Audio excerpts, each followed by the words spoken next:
Welcome back. We've been discussing filter forms, and with respect to the direct form to transpose filter, I mentioned that it is particularly useful when you have some sort of a finite numerical representation, because it helps to prevent overflow while at the same time still being efficient in its use of memory. So let's look a little bit more into how quantization and how finite number representations play a role in filtering. So assuming we have some filter here, I'm going to draw the direct form 2 filter. So the direct form 2, unlike the direct form 2 transpose that we discussed last, has the feed forward part over on the right hand side and the feedback part on the left hand side. But everything still applies both ways. I should add that this is probably the most common form to implement filters in. Direct form 2 transpose is a little bit better, but most people are familiar with the direct form filter. This is direct form 2. So in this filter, we have potential sources of round-off error.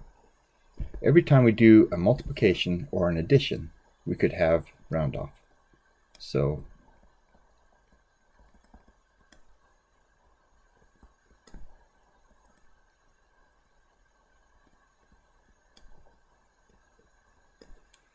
round-off error, quantization error. First one is this addition. That one there.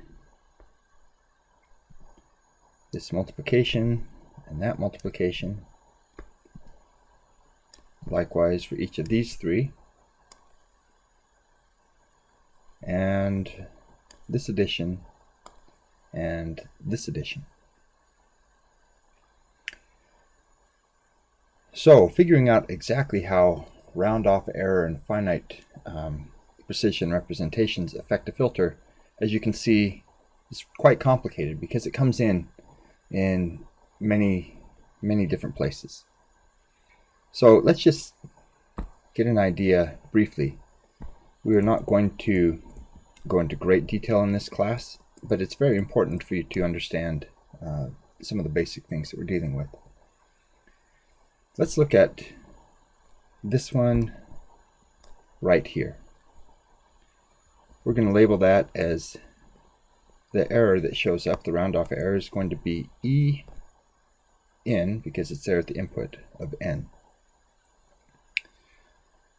So the output, Y, is going to be, of course, our x of n convolved with whatever system response we have, even if we're not actually using convolution to get there, plus, well, let's see, E in of n convolved with something. What is it convolved with? Well, the entire filter.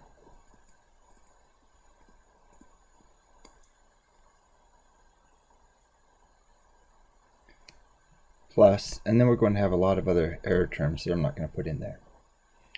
Now let's look briefly at what goes on with some of these others. The error term produced in the upper right, circled here in purple, E out of n, isn't convolved with anything, so we can just add it straight in. And the same occurs for this one. I'll do that in a different color. This, and this. There's no compound errors with those. Plus E, I'll call it orange, terms. Okay. However, the noise here and here and here are fed back into the filter and essentially see the whole rest of the filter. So when you want to see what's going on, several things happen. First, the noise introduced at a particular point may just contribute directly to the output, as these orange ones and the purple one does, or that same noise may be filtered back in. And so now I guess we can fill in this part that we booted till later, and that is, I'm going to call it E blue of n convolved with h of n. Okay, so now what we see is that the output is going to be the round off noise at different points convolved with different values. One of the problems with the noise, the blue noise and the green noise there on the left, is that those signals, as we've discussed, are essentially independent of the input signal. As long as there's an input signal present, those signals will be there. Once they're there, they enter into the filter.